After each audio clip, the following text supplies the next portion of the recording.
이제 네 엄마 죽었으니 내 집에서 당장 나가. 13년 동안 키워줬으니 알아서 살아. 빗소리가 하얀 천막을 두드리던 그날, 저는 모든 걸 잃었습니다. 엄마의 영정 앞에서 엄마가 숨을 거둔 지 이틀 만에 저는 집에서 쫓겨났어요. 새아버지의 매정한 목소리는 조문객들 사이에서도 서슴없이 터져 나왔습니다. 네 방하고 네 짐은 내일까지 정리해. 의붓 여동생은 제 앞에서 비웃었어요. 엄마가 지켜줄 때는 버텼지? 이제 네가 뭘 할 수 있는데? 장례식장 안은 흰 국화향이 짙게 깔려 있었고 천천히 타들어가는 향냄새가 숨을 막히게 했습니다. 저는 그 자리에서 다짐했어요. 이대로 무너지지 않겠다고. 엄마가 제게 남긴 마지막 것이 무엇인지 찾아내겠다고. 그리고 저를 짓밟은 사람들에게 후회하게 만들겠다고. 하지만 그때 저는 몰랐습니다. 엄마가 13년 동안 숨겨온 비밀이 있다는 걸요. 그 비밀이 제 인생을 완전히 바꿔놓을 거라는 걸요. 이것은 한 딸이 엄마의 사랑으로 일어선 이야기입니다. 이야기 시작 전에 구독과 좋아요 눌러주시면 큰 힘이 됩니다. 지금 어디서 듣고 계신지 댓글로도 남겨주세요. 제 이름은 박지연입니다. 25살 대학을 졸업하고 작은 출판사에서 일하고 있었어요. 아니, 일하고 있었다고 해야 맞겠네요. 엄마가 병원에 입원하신 뒤로 휴직계를 내고 간병을 했으니까요. 6개월 동안 병실을 지켰지만 결국 엄마를 보내드려야 했습니다. 새아버지는 조문객들에게 인사를 받으며 슬픔에 잠긴 표정을 지었어요. 키가 크고 말쑥한 외모의 55살 남자였습니다. 하지만 그의 눈빛은 달랐어요. 차갑고 계산적인 시선이 가끔씩 제게 향했습니다. 엄마가 숨을 거둔 지 이틀밖에 지나지 않았는데 그는 벌써 다음을 준비하고 있었어요. 고인께서 정말 고생 많으셨죠? 아직 젊으신데 너무 안타깝습니다. 조문객들의 위로가 이어졌습니다. 새아버지는 손수건으로 눈가를 닦으며 고개를 끄덕였어요. 연기라도 하듯 절제된 슬픔을 표현하는 모습이 역겨웠습니다. 엄마가 병상에 누워있을 때 그는 단 한 번도 병실에 오래 머물지 않았거든요. 들어왔다가 10분도 안 돼서 전화를 받는다며 나가곤 했어요. 엄마와 새아버지가 재혼한 건 제가 12살 때였습니다. 아빠가 교통사고로 돌아가시고 3년이 지난 뒤였어요. 엄마는 혼자 저를 키우느라 공장에서 아침 8시부터 밤 10시까지 일했습니다. 그러다 공장 납품처 사장이었던 새아버지를 만났고 그가 적극적으로 엄마에게 다가왔어요. 처음에 새아버지는 괜찮은 사람처럼 보였습니다. 엄마한테 잘해줬고 저한테도 친절했어요. 하지만 결혼하고 나서 1년쯤 지나니까 달라지기 시작했습니다.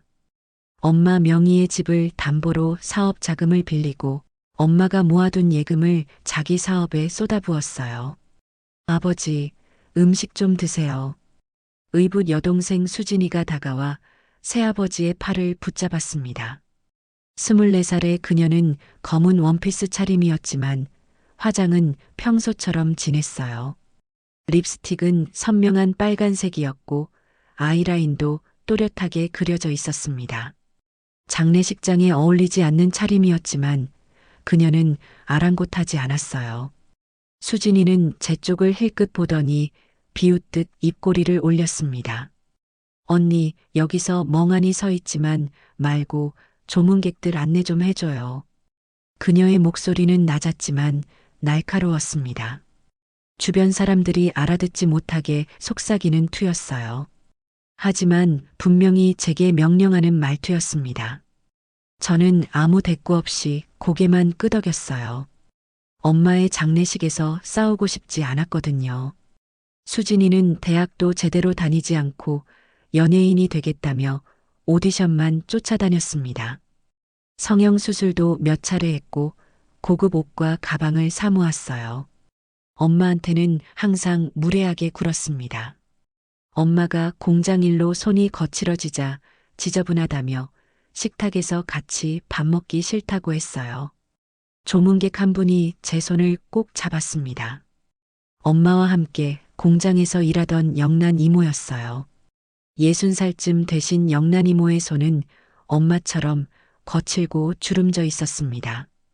지연아, 내 엄마가 얼마나 널 자랑스러워했는지 아니? 이모의 눈가에 눈물이 맺혔습니다. 목소리가 떨리고 있었어요. 저는 겨우 고개를 끄덕이며 인사를 받았습니다. 목이 메어서 한마디도 할 수 없었어요. 언니 엄마는 진짜 대단했어. 저런 병으로 고생하면서도 웃으며 일했으니까. 옆에서 젊은 여공이 말했습니다. 20살쯤 되어 보이는 그 여공은 붉게 충혈된 눈으로 엄마의 영정을 바라봤어요. 엄마는 암 진단을 받고도 6개월 동안 공장 일을 계속했습니다. 생활비를 벌어야 했고 제 대학 등록금을 마련해야 했으니까요. 새아버지는 사업한다며 집에 돈을 거의 보태지 않았습니다. 지연이 대학 졸업하는 거 보는 게 소원이라고 하셨는데 이모님이 다시 말했습니다. 저는 눈물을 참으려고 입술을 깨물었어요. 엄마는 제가 졸업하는 모습을 보지 못하고 떠났습니다. 졸업식이 2달 앞으로 다가왔을 때 엄마의 병세가 급격히 나빠졌거든요. 장례식이 끝나갈 무렵 새아버지가 저를 따로 불렀어요. 사람들 시선을 피해 구석의 빈 방으로요. 벽에는 다른 장례식장 안내문이 붙어 있었고 낡은 소파 하나가 놓여 있었어요. 수진이도 함께 들어와 문을 닫았습니다. 찰칵 문 잠그는 소리가 유난히 크게 들렸어요. 지연아, 이제 현실적인 얘기를 해야겠구나. 새아버지의 목소리는 여전히 낮고 차분했습니다. 하지만 그의 표정에서 가식적인 슬픔은 완전히 사라졌어요. 대신 사무적이고 냉담한 얼굴만 남아 있었습니다. 팔짱을 끼고 저를 내려다보는 그의 눈빛은 마치 물건을 평가하는 것 같았어요. 무슨 말씀이세요? 제 목소리가 떨렸습니다. 가슴 한쪽이 불길한 예감으로 무겁게 내려앉았어요. 손바닥에 식은땀이 배어나기 시작했습니다. 너도 알다시피 내 엄마와 나는 재산을 공동으로 관리해 왔어. 그런데 이제 그 명의를 정리해야겠다. 새아버지는 가방에서 서류 몇 장을 꺼냈습니다. 부동산 등기부 등본과 계약서들이었어요. 서류를 테이블 위에 펼쳐놓는 그의 손놀림은 익숙하고 능숙했습니다. 엄마 명의였던 집은 내가 이미 담보로 잡혔고 나머지 예금도 거의 없어. 사업이 생각보다 어려워서 말이야. 그는 마치 날씨 이야기를 하듯 담담하게 말했습니다. 제 심장이 쿵쾅거리기 시작했어요. 그게 무슨 말씀이세요? 엄마가 평생 모은 돈이 내 엄마 돈? 우리 돈이지. 부부니까. 새아버지가 차갑게 웃으며 말을 끊었습니다. 그의 눈빛에는 어떤 미안함도 죄책감도 없었어요. 그리고 말이야, 내가 계속 이 집에 있으면 나한테도 부담이 될 뿐이야. 너도 이제 성인이고 직장도 있잖아. 하지만 저는 엄마가 지켜줄 때만 버텼지? 이제 내가 뭘 할 수 있는데? 수진이가 비웃으며 끼어들었습니다. 그녀의 눈빛에는 조롱과 경멸이 가득했어요. 팔짱을 끼고 턱을 치켜 세운 채 제게 다가왔습니다. 우리 아빠가 얼마나 언니 엄마한테 잘해줬는데 집도 주고 생활비도 대주고 그런데 이제 와서 우리 집에 얹혀 살 생각은 아니겠지? 저는 입술을 깨물었습니다. 화가 치밀어 올랐지만 동시에 무력감이 온몸을 짓눌렀어요. 엄마가 돌아가신 지 이틀 만에 이런 말을 듣다니 이게 현실인지 악몽인지 분간이 안 됐습니다. 우리 아빠 사업 때문에 돈이 많이 필요해. 그러니까 언니도 이해해줘야지. 어차피 언니 혼자 쓸 공간도 아니잖아. 수진이의 목소리는 점점 더 오만해졌습니다. 그녀는 저를 위아래로 훑어보더니 코웃음을 쳤어요. 내 물건은 내일까지 정리해서 나가라. 네가 사는 것도 이제 내가 알아서 해결해야지. 난 더 이상 책임질 수 없어. 새아버지는 서류를 가방에 다시 넣으며 말했습니다. 그의 목소리에는 주저함이나 미안함이 전혀 없었어요. 마치 불필요한 짐을 처리하는 것처럼 담담했습니다. 심지어 시계를 한번 쳐다보며 시간을 확인하기까지 했어요. 어디로 가라는 거예요? 엄마 장례도 아직 끝나지 않았는데. 제 목소리가 떨렸습니다. 눈물이 차오르는 걸 느꼈지만 참았어요. 이 사람들 앞에서 우는 모습을 보이고 싶지 않았습니다. 그건 내가 알 바 아니야. 너도 이제 성인이잖아. 친구 집에 얹혀 살든지 원룸 하나 얻든지 알아서 해. 새아버지는 문을 열고 나가버렸습니다. 복도로 나가는 그의 뒷모습은 조금도 흔들림이 없었어요. 수진이는 제 앞에 서서 한 번 더 비웃었습니다. 언니, 혹시 엄마가 뭐 남긴 거라도 있으면 다 정리하고 가. 우리 집 물건 하나도 가져가지 말고. 알았지? 그녀는 제 어깨를 툭 치고 지나갔습니다. 향수 냄새가 진하게 풍기며 그녀도 방을 나갔어요. 저는 그 자리에 멍하니 서 있었습니다. 다리에 힘이 풀려서 주저앉을 것 같았어요. 얼마나 시간이 지났을까요? 저는 천천히 문을 열고 밖으로 나왔습니다. 다시 장례식장으로 돌아왔을 때 조문객들은 거의 떠나고 없었어요. 하얀 국화꽃만 쓸쓸하게 영정 사진을 둘러싸고 있었습니다. 엄마의 미소가 사진 속에서 저를 바라보고 있었어요. 엄마, 이제 어떡해요? 겨우 한마디를 내뱉었습니다. 눈물이 볼을 타고 주르르 흘러내렸어요. 참았던 감정이 터져나오는 순간이었습니다. 온몸이 떨리고 숨을 쉬기가 힘들었어요. 저는 영정 사진 앞에 무릎을 꿇고 앉았습니다. 조문객들이 놓고 간 국화꽃 한 송이가 제 발밑으로 떨어졌어요. 하얀 꽃잎이 바닥에 흩어졌습니다. 그 옆에 작은 봉투 하나가 눈에 띄었어요. 영란 이모가 엄마가 전해주라고 했다며 건네준 낡고 누렇게 바랜 봉투였습니다. 모서리가 해지고 얼룩이 군데군데 묻어 있었어요. 제 이름이 엄마의 손글씨로 적혀 있었습니다. 지연아라는 글씨가 약간 흔들리며 적혀 있었어요. 엄마가 아프실 때 쓴 글씨인 게 분명했습니다. 손이 떨려서 봉투를 집어들기까지 한참이 걸렸습니다. 봉투 안에 뭐가 들어있는지 궁금했지만 여기서 열어볼 용기가 나지 않았어요. 봉투를 주머니에 넣고 천천히 일어섰습니다. 밖은 여전히 비가 내리고 있었습니다. 빗물이 얼굴을 적셨지만 신경 쓰지 않았어요.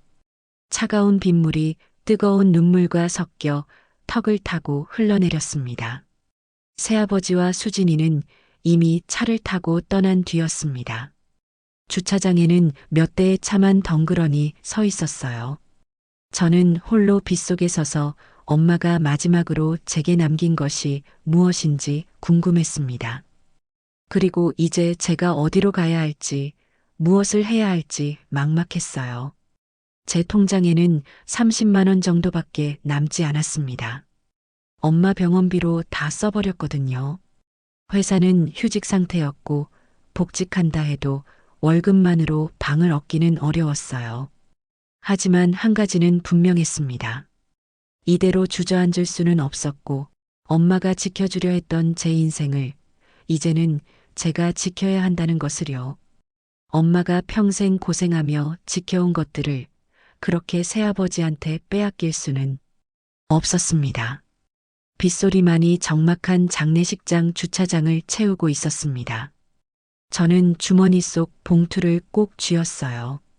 이게 뭐든 이게 엄마가 제게 남긴 마지막 메시지일 거라고 생각했습니다. 그리고 그 메시지가 저를 어디로 이끌지 아직은 알 수 없었어요. 하지만 분명한 건 저는 이제 혼자라는 것이었어요. 그리고 혼자서라도 살아남아야 한다는 것이었습니다. 너를 위해 남겨둔 거야. 언젠가 내가 알아줬으면 좋겠어. 엄마의 목소리가 낡은 녹음기에서 흘러나왔을 때 저는 그 자리에 주저앉고 말았습니다. 장례식이 끝난 다음 날 저는 새아버지 집으로 돌아갔어요. 아니, 이제는 새아버지 집이라고 불러야겠죠. 제 집은 아니니까요. 현관문을 열자 텅 빈 거실이 보였습니다. 새아버지와 수진이는 어디 나간 모양이었어요. 2층에 있는 제 방으로 올라갔습니다. 작은 방이었지만 13년 동안 제가 살았던 공간이었어요. 짐을 싸기 시작했습니다. 옷가지와 책 몇 권, 그리고 엄마와 찍은 사진들. 가방 2개에 담을 수 있는 게 전부였어요. 제 인생이 이렇게 가벼운 거였구나 싶어서 씁쓸했습니다. 문득 엄마 방이 떠올랐습니다. 새아버지가 쓰던 안방 말고 엄마가 아프신 뒤로 혼자 쓰시던 작은 방이었어요.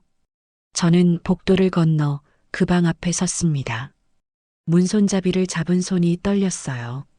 문을 열자 엄마 냄새가 났습니다. 은은한 비누향과 약간의 약 냄새. 침대는 깨끗하게 정리돼 있었고 창문으로 햇살이 들어오고 있었어요.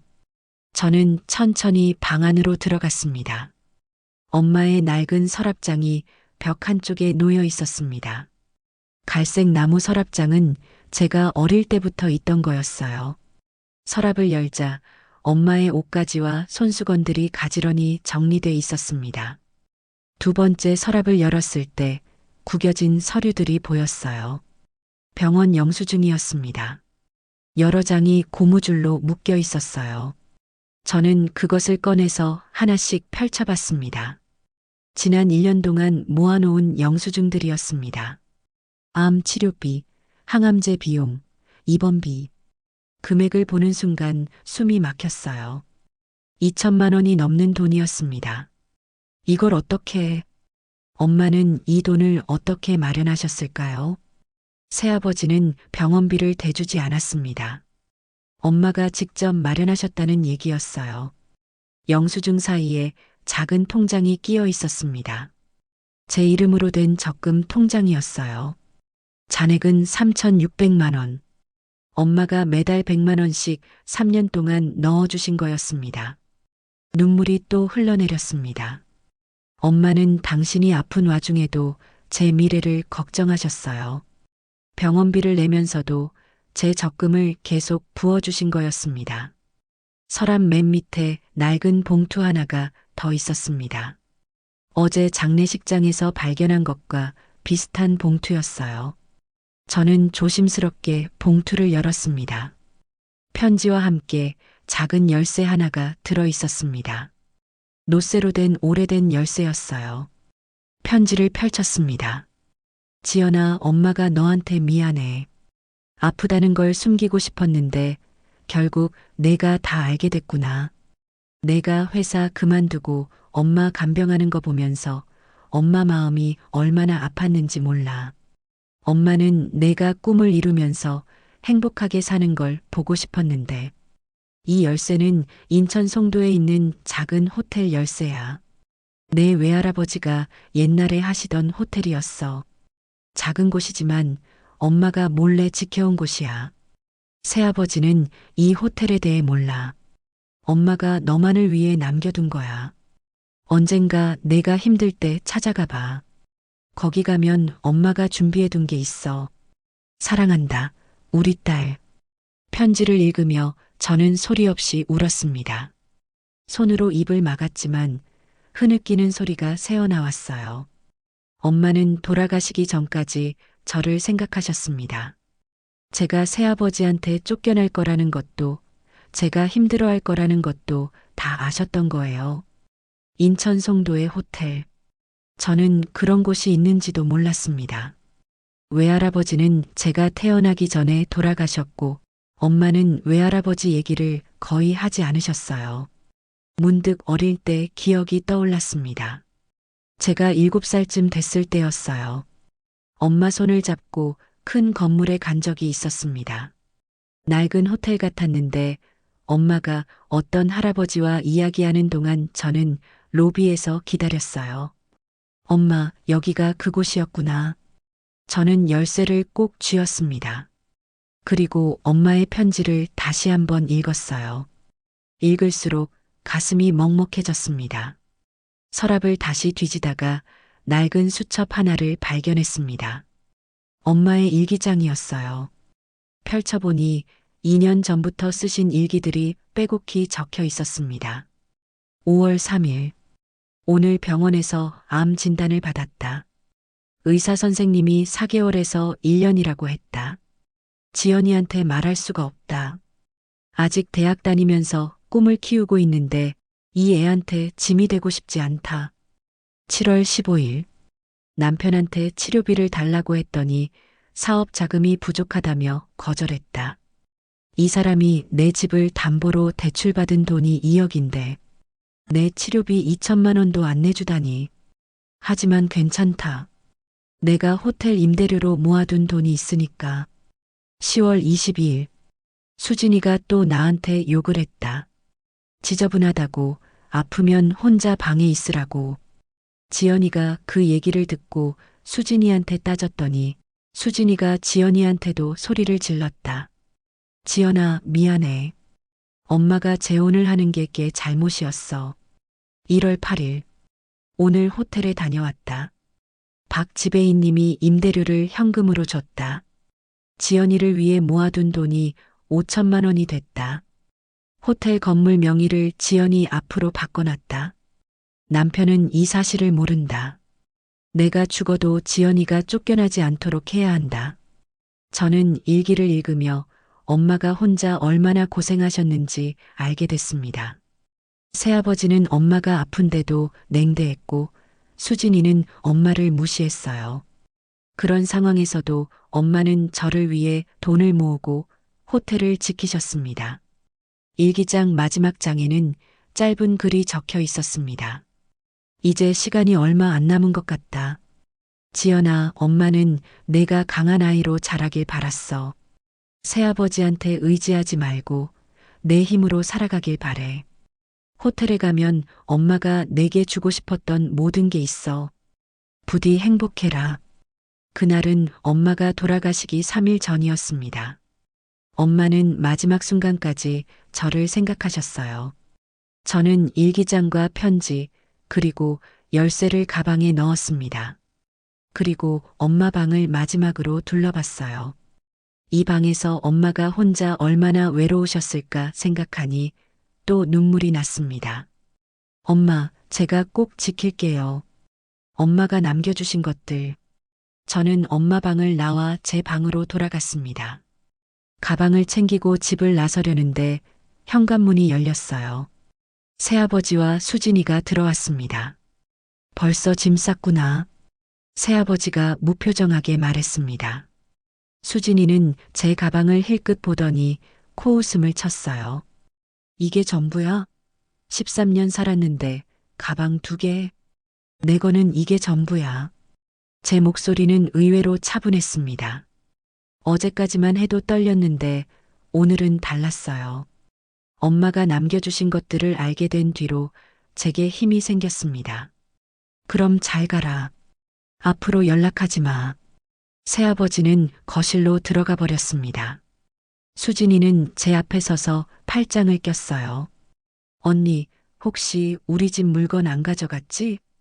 니네 집 물건? 하나도 안 가져갔어. 저는 수진이를 똑바로 쳐다봤습니다.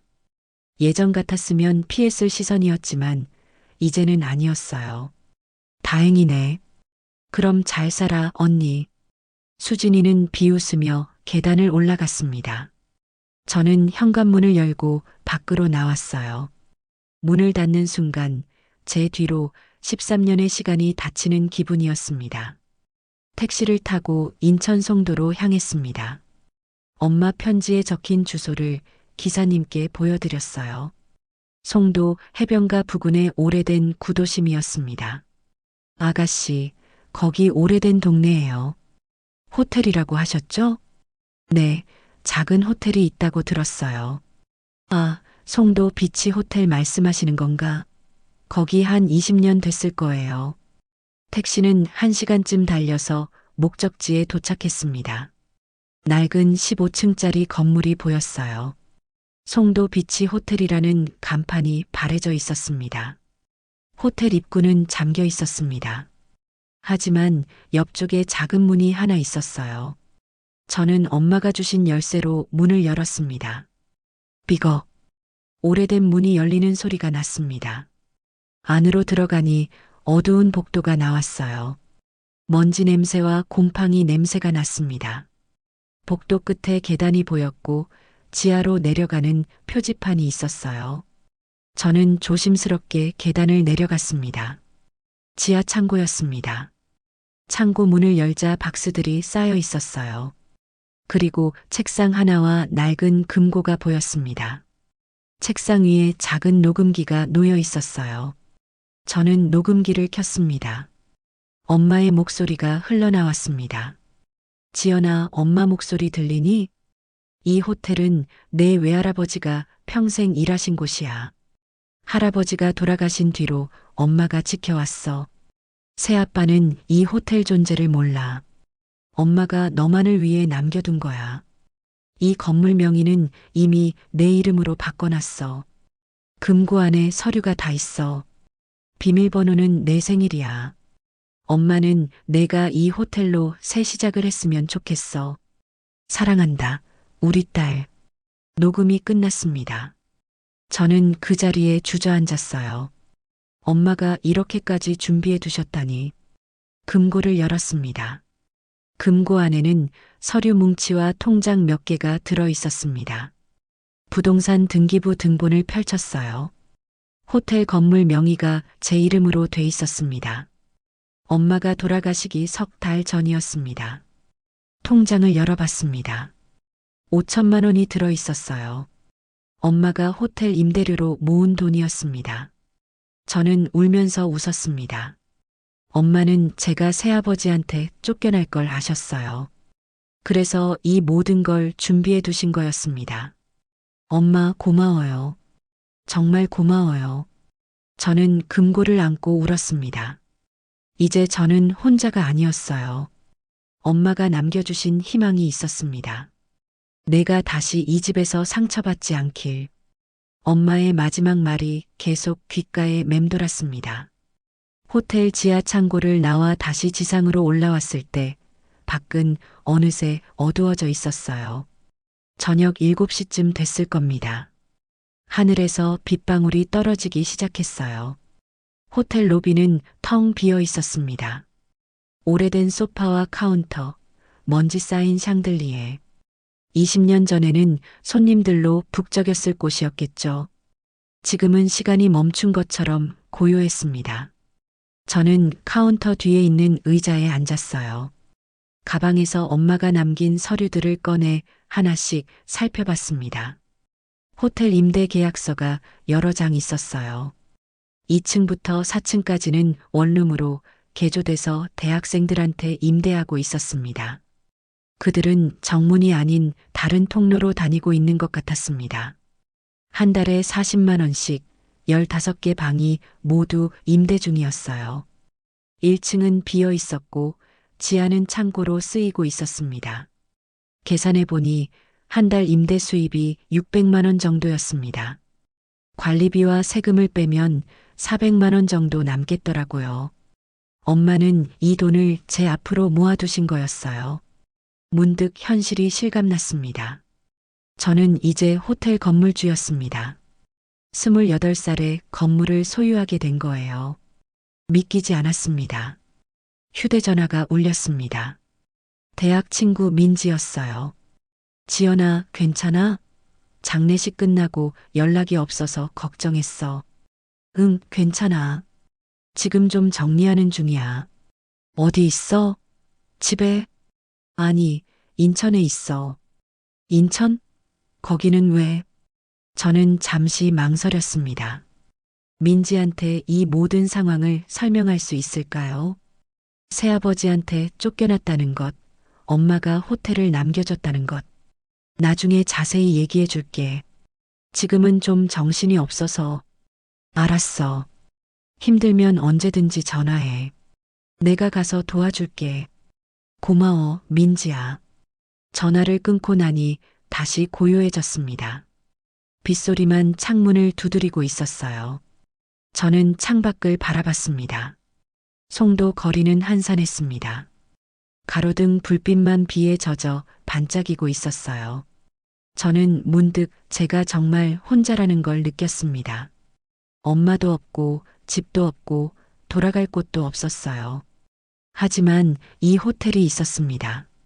엄마가 남겨주신 마지막 선물. 저는 가방에서 적금 통장을 꺼냈습니다.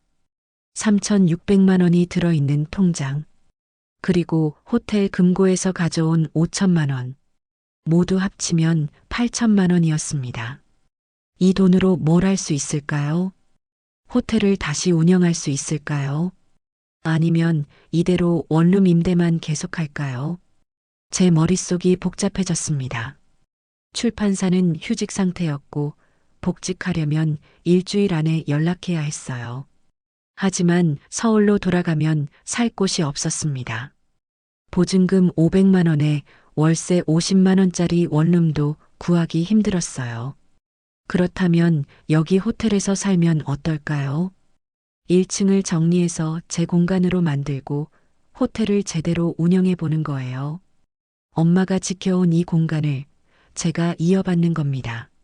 하지만 저는 호텔 운영에 대해 아는 게 하나도 없었습니다.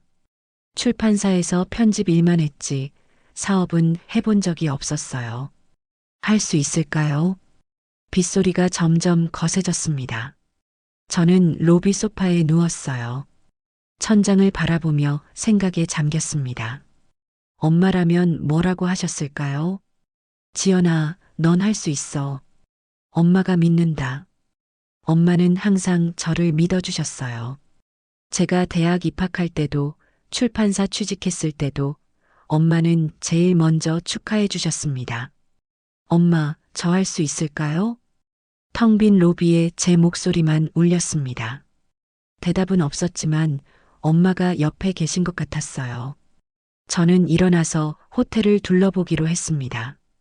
2층부터 4층까지 계단을 오르내리며 살펴봤어요. 복도는 깨끗하게 관리되고 있었고 방문마다 번호가 붙어 있었습니다. 2층 복도 끝에서 한 남학생을 만났습니다. 21~22살쯤 돼 보이는 학생이었어요. 누구세요? 남학생이 놀란 표호로 물었습니다. 아, 저는 이 건물 소유주예요. 건물주님? 박 사장님 딸분이신가요? 네, 맞아요. 아, 어머님 돌아가셨다고 들었어요. 조의를 표합니다. 남학생이 고개를 숙였습니다. 제 눈가가 뜨거워졌어요. 고마워요. 혹시 이 건물에 불편한 점은 없어요? 저희는 괜찮아요. 박 지배인님이 잘 관리해 주시거든요. 그런데 건물주님이 바뀌신 건가요? 네, 앞으로 제가 관리하게 됐어요. 아, 그러시군요. 앞으로 잘 부탁드려요. 남학생은 인사하고 자기 방으로 들어갔습니다. 저는 계단을 내려오며 생각했어요. 박 지배인이라는 분이 이 건물을 관리하고 계셨군요. 다시 1층으로 내려왔을 때 현관문이 열렸습니다. 60살쯤 된 남자 어르신이 들어오셨어요. 우산을 털며 저를 보더니 눈이 휘둥그레졌습니다. 지연이, 맞니? 네. 누구세요? 나야, 박 지배인. 내가 어렸을 때 한두 번 본 적 있지. 엄마 따라 여기 왔었잖아. 아, 지배인님. 기억이 되살아났습니다. 어렸을 때 엄마 손잡고 왔던 이 호텔에서 저한테 사탕을 주시던 아저씨였어요. 장례식에 가려고 했는데 갑자기 일이 생겨서 못 갔구나. 정말 미안하다. 지배인님의 눈가가 붉어졌습니다. 아니에요, 괜찮아요. 내 엄마는 정말 대단한 분이셨어. 아프신 몸으로도 이 호텔을 포기하지 않으셨지. 매달 오셔서 꼼꼼하게 확인하시고 세입자들 걱정도 하시고. 지배인님, 엄마가 이 호텔을 제 이름으로 바꿔놓으셨더라고요. 알아. 내 엄마가 나한테 말씀하셨어. 지연이가 언젠가 이 호텔을 찾아올 거라고. 그때까지 잘 지켜달라고 하셨지. 엄마가, 내 엄마는 내가 새아버지한테 쫓겨날 걸 아셨어. 그래서 이 호텔을 준비해 두신 거야. 지연아, 너 이제 어쩔 거니? 저는 잠시 망설였습니다. 그리고 결심했어요. 이 호텔에서 살면서 운영해 보려고요. 지배인님이 도와주실 수 있으세요? 지배인님이 웃으셨습니다. 주름진 얼굴에 따뜻한 미소가 번졌어요. 물론이지. 내 엄마한테 약속했거든. 지연이를 잘 도와주겠다고. 내가 이 호텔을 40년 동안 지켜왔어. 너한테 다 가르쳐 줄게. 감사합니다, 지배인님. 일단 1층 사무실을 내가 쓸 수 있게 정리해 줄게. 거기서 당분간 지내면 되겠다. 정말요? 고맙습니다. 지배인님은 저를 사무실로 안내하셨습니다. 카운터 뒤편에 작은 방이 있었어요. 침대와 책상, 작은 화장실이 딸린 공간이었습니다. 여기 내가 가끔 쓰던 곳인데 내가 쓰렴. 내일 청소해 줄게. 제가 청소할게요. 너무 감사합니다. 지배인님은 제 어깨를 두드리셨습니다. 지연아, 힘내라. 내 엄마가 하늘에서 지켜보고 계실 거야. 네, 알아요. 지배인님이 가신 뒤 저는 사무실을 둘러봤습니다. 작지만 아늑한 공간이었어요. 창문으로 빗소리가 들렸습니다. 저는 가방을 내려놓고 침대에 앉았습니다. 오늘 아침까지만 해도 앞이 막막했는데 이제는 달랐어요. 제게 갈 곳이 생겼습니다. 그리고 시작할 무언가가 생겼어요. 휴대전화를 꺼내 출판사 팀장님께 문자를 보냈습니다. 팀장님, 복직하지 않기로 했습니다. 개인 사정으로 새로운 일을 시작하려고 합니다. 그동안 감사했습니다. 문자를 보내고 나니 후련했습니다. 이제 정말 새 출발이었어요. 창밖을 바라봤습니다. 비는 여전히 내리고 있었지만 하늘 한쪽이 조금 밝아지고 있었어요. 빗방울 사이로 희미한 달빛이 보였습니다. 엄마, 저 잘할 수 있을 거예요. 엄마가 지켜온 이 호텔, 제가 꼭 살려낼게요. 저는 창가에 서서 다짐했습니다.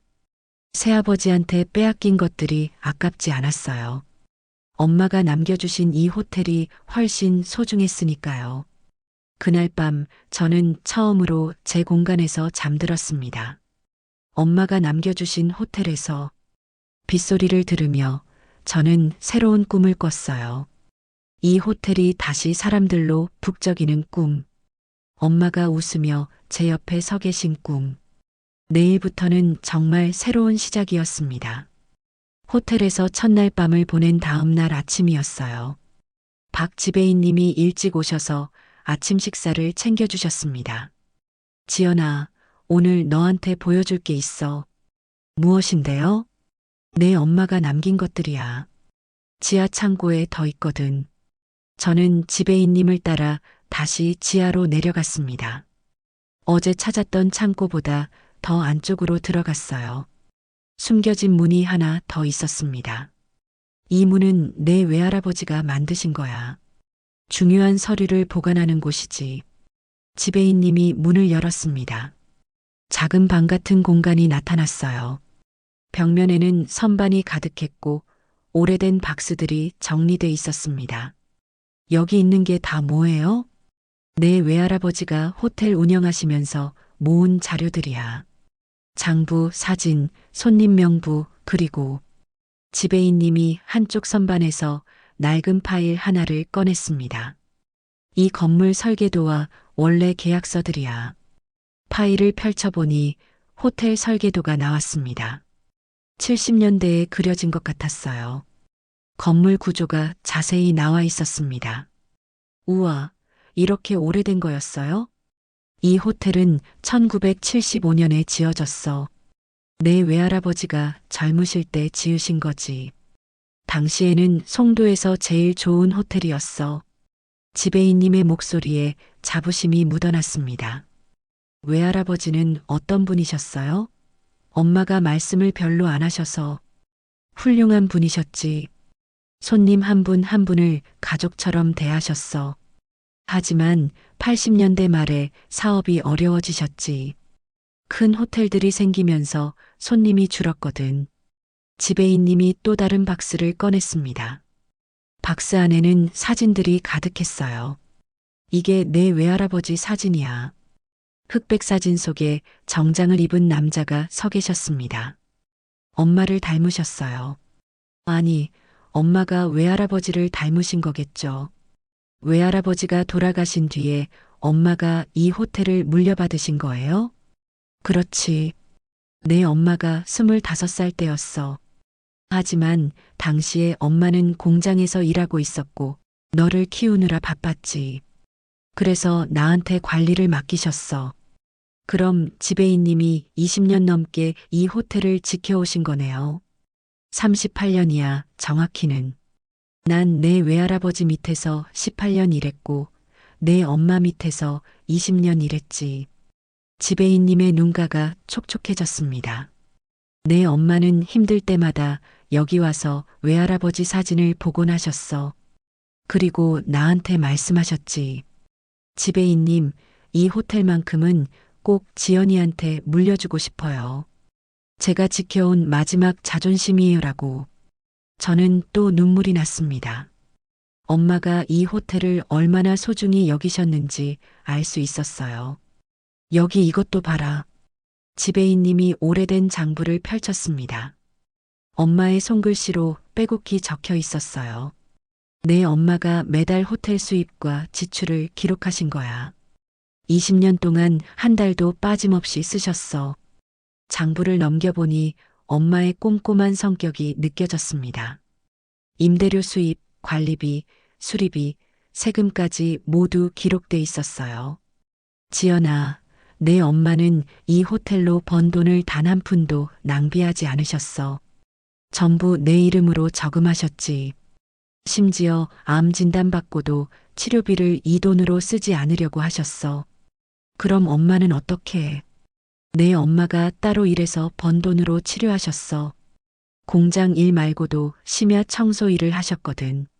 나한테는 말씀 안 하셨는데 나중에 우연히 알게 됐어. 저는 가슴이 미어졌습니다. 엄마는 아픈 몸으로 밤에 청소일까지 하셨어요. 저를 위해 호텔 돈을 지키시려고. 엄마, 울지 마라, 지연아. 내 엄마는 내가 우는 걸 제일 싫어하셨어. 대신 강하게 살라고 하셨지. 지배인님이 제 어깨를 다독였습니다. 그런데 여기 이거는 뭐예요? 저는 선반 구석에 있는 작은 금속 박스를 가리켰습니다. 아, 그건 내 외할아버지의 개인 물품이야. 한 번도 열어본 적 없어. 열쇠가 없거든. 열쇠요? 저는 문득 엄마가 주신 열쇠 뭉치가 떠올랐습니다. 가방에서 열쇠를 꺼내 확인해 봤어요. 여러 개 중에 작고 오래된 열쇠 하나가 눈에 띄었습니다. 이거 한번 해볼게요. 열쇠를 박스에 꽂았습니다. 딸깍 열렸어요. 박스 안에는 낡은 일기장과 편지 몇 통이 들어 있었습니다. 일기장을 펼쳐보니 외할아버지의 손글씨였어요. 1974년 5월 10일. 드디어 호텔 건축 허가가 났다. 100평짜리 작은 땅이지만 여기에 15층 건물을 지을 거다. 내 꿈을 이룰 거다. 1975년 8월 3일. 호텔이 완공됐다. 송도 비치 호텔. 이름도 멋있다. 아내와 딸 은주가 축하해줬다. 은주야, 이 호텔이 너의 미래가 될 거야. 은주는 엄마 이름이었습니다. 외할아버지는 엄마를 위해 이 호텔을 지으신 거였어요. 일기를 계속 읽었습니다. 1983년 2월 20일. 사업이 어려워지고 있다. 큰 호텔들이 생기면서 손님이 줄었다. 하지만 포기할 수 없다. 은주를 위해서라도. 1989년 7월 15일. 건강이 안 좋다. 의사가 심장이 약하다고 했다. 은주한테 호텔을 물려줘야겠다. 내가 지킨 이 호텔을 은주가 이어받길 바란다. 1995년 11월 30일 은주가 결혼한다고 했다. 사위가 괜찮은 사람 같다. 하지만 걱정이다. 호텔을 팔라고 하지 않을까? 은주야, 이 호텔만큼은 지켜다오. 마지막 장에는 짧은 글이 적혀 있었습니다. 2003년 1월 5일. 이제 얼마 안 남은 것 같다. 은주야, 아빠는 내가 이 호텔을 지켜주길 바란다. 그리고 언젠가 내 딸에게 물려주렴. 우리 가족의 역사를, 우리의 자존심을. 일기가 끝났습니다. 그해 2003년 1월 외할아버지는 돌아가셨어요. 저는 일기장을 덮으며 울었습니다. 외할아버지도 엄마도 모두 이 호텔을 지키셨어요. 제게 물려주시려고. 지연아, 지배인님이 조용히 불렀습니다. 이제 내 차례야. 내가 이 호텔을 지킬 차례. 네, 알아요. 꼭 지킬 거예요. 저는 눈물을 닦았습니다. 박스 안에 편지가 하나 더 있었습니다. 외할아버지가 엄마한테 쓴 편지였어요. 은주야, 이 편지를 읽을 때쯤이면 아빠는 없을 거다. 아빠가 미안하다. 큰 재산을 남겨주지 못해서. 하지만 이 호텔만큼은 너한테 남긴다. 이게 아빠가 평생 일해서 만든 전부야. 부디 이 호텔을 지켜다오. 그리고 언젠가 내 딸에게 물려주렴. 우리 집안의 자랑으로. 편지를 읽으며 저는 결심했습니다. 이 호텔을 다시 살려내겠다고. 외할아버지와 엄마가 지켜온 이 호텔을 제가 빛나게 만들겠다고. 지배인님, 이 호텔을 다시 운영하고 싶어요. 원룸 임대만 말고요. 그럴 줄 알았어. 무엇부터 시작할까? 일단 1층을 정리해서 로비로 만들어요. 그리고 객실 몇 개를 단장해서 단기 투숙객을 받는 거예요. 좋은 생각이야. 하지만 돈이 많이 들 텐데 엄마가 남겨주신 8천만 원이 있어요. 그걸로 시작해 볼게요. 지배인님이 환하게 웃으셨습니다. 그래, 해보자. 내가 도와줄게. 그날부터 저는 호텔 재개장 준비를 시작했습니다. 1층 로비를 청소하고 가구를 정리했어요. 3층과 4층 중에 비어있는 방 10개를 골라서 리모델링하기로 했습니다. 그런데 설계도와 견적서를 검토하면서 예산이 많이 들 것 같았습니다. 지연아, 리모델링 예산이 예상보다 30% 이상 더 들어가겠어. 어떻게든 맞춰야죠. 그런데 세입자가 찾아왔어요. 저희 아직 계약 끝나지 않았습니다. 새 공사 때문에 나가라니 억울해요. 당장은 부담스러우시겠지만 새 호텔이 완공되면 우선권을 드리겠습니다. 저는 억지로 세입자를 달랬어요. 인테리어 업체를 알아보고 견적을 받았어요. 한 방당 400만 원이면 깔끔하게 단장할 수 있었습니다. 10개 방이면 4천만 원. 침구와 가전제품까지 합치면 7천만 원 정도 들 것 같았어요. 저는 은행에 가서 호텔 명의로 계좌를 만들었습니다. 그리고 엄마가 남겨주신 8천만 원 중에 7천만 원을 투자하기로 했어요. 공사는 2주 정도 걸린다고 했습니다. 그동안 저는 호텔 홈페이지를 만들고 예약 시스템을 준비했어요. 대학 때 배운 웹디자인 실력을 총동원했습니다. 민지가 도와주러 왔습니다. 지연아, 진짜 호텔 하는 거야? 응, 엄마가 남겨주신 거야. 대박이다. 나도 도와줄게. 마케팅은 내가 맡을게. 민지는 SNS에 호텔 홍보 페이지를 만들었어요. 송도 비치 호텔, 50년 역사의 가족 호텔이라는 콘셉트였습니다. 2주 뒤 객실 리모델링이 끝났습니다. 깨끗하고 아늑한 방으로 변했어요. 하얀 침대와 원목 가구, 따뜻한 조명. 와, 정말 예쁘다. 민지가 감탄했습니다. 이제 손님만 오면 되는데. 걱정 마. 내가 홍보 제대로 할게. 다음 날 첫 예약이 들어왔습니다. 젊은 부부였어요. 신혼여행을 다녀오는 길에 하룻밤 묵는다고 했습니다. 첫 손님을 맞는 날 저는 긴장했습니다. 로비에서 기다리고 있는데 오후 3시쯤 부부가 도착했어요. 어서 오세요. 송도 비치 호텔입니다. 안녕하세요. 예약한 김민수입니다. 체크인을 도와드리고 객실로 안내했습니다. 부부는 방을 보더니 만족해하는 표정이었어요. 깨끗하고 좋네요. 오래된 호텔이라고 해서 걱정했는데. 감사합니다. 편히 쉬세요. 다음 날 아침 부부가 체크아웃하며 말했습니다. 정말 잘 쉬었어요. 다음에 또 올게요. 고맙습니다. 안녕히 가세요. 첫 손님을 보내고 나니 뿌듯했습니다. 제가 해낸 거였어요. 엄마와 외할아버지가 남겨주신 호텔을 제가 다시 살려낸 거였습니다. 그날 저녁 저는 지하 창고로 내려갔습니다. 외할아버지 일기장과 엄마 편지를 다시 꺼내 읽었어요. 외할아버지, 엄마, 제가 해냈어요. 호텔을 다시 시작했어요. 앞으로 더 잘할게요. 두 분이 자랑스러워하실 호텔로 만들게요. 창고는 고요했지만 저는 두 분의 목소리가 들리는 것 같았습니다. 잘했어, 지연아. 넌 할 수 있어. 저는 미소 지으며 창고를 나왔습니다. 이제 진짜 시작이었습니다. 호텔을 연지 석 달이 지난 어느 날이었어요. 민지가 급하게 전화를 걸어왔습니다. 지연아, 너 새아버지 소식 들었어? 아니, 무슨 일인데? 파산 위기래. 인터넷 뉴스에 났어. 저는 황급히 검색했습니다. 정말로 기사가 떠 있었어요.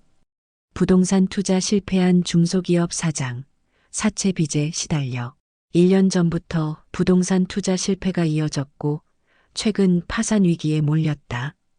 기사를 읽으며 저는 복잡한 감정이 들었습니다. 새아버지가 엄마 명의 집을 담보로 받은 대출이 부실화됐대요. 그리고 사업 파트너가 돈을 들고 도망갔다고 했습니다.